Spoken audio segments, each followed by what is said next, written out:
Siamo qui alle piscine comunali di Valdobbiadene con il presidente della Montenuoto Giovanni Menegon per parlare della crisi delle piscine, una categoria pesantemente colpita dal Covid.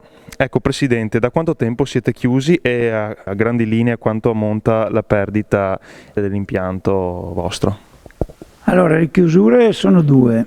La prima è stata marzo, aprile, maggio circa, no?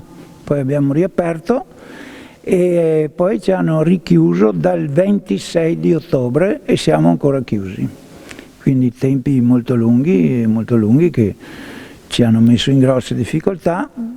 Per quanto riguarda le perdite, nell'arco di un anno, se nel 2019 in questa piscina abbiamo incassato circa 850.000 euro, nel 2020 ne abbiamo incassato circa 450, quindi considera lei che perdite abbiamo subito.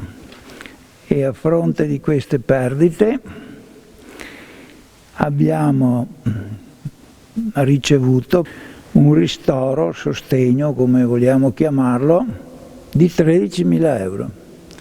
Quindi circa il 4% di quello che non abbiamo incassato ci è stato rimborsato, senza voler far polemica, ma questo non è un ristoro, è un'elemosina, perché noi siamo in grosse difficoltà, le spese fisse ce le abbiamo sempre e dobbiamo pagarle, incassi non ne abbiamo più, pensa dal 26 di ottobre fino a oggi noi non abbiamo più incassato un euro, però certe spese dobbiamo farle e continuare a farle. Avevamo anche degli impegni con fornitori, impegni con dipendenti, istruttori, quindi immaginate voi la situazione in cui ci troviamo.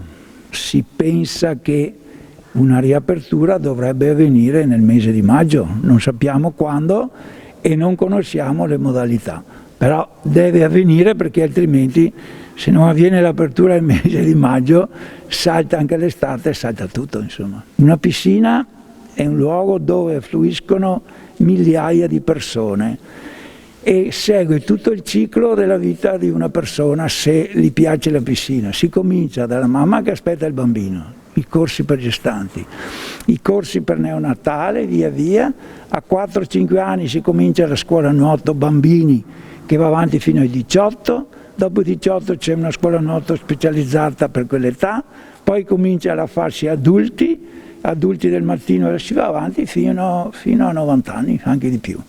A fianco di tutto questo settore scuola nuoto c'è tutto il settore del fitness, molto variegato e molto importante e molto seguito. Quindi tutta questa attività viene considerata dagli esperti un'attività benefica.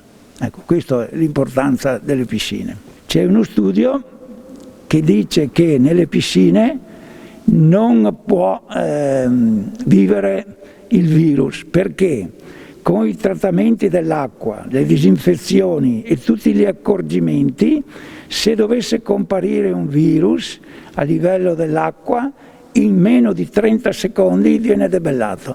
Quindi nessun pericolo, questo non è una propaganda, è una realtà. Tanto è vero che noi anche nel periodo passato non abbiamo avuto nessun caso di infezione, tranne uno che veniva da fuori e si è portato il virus da fuori.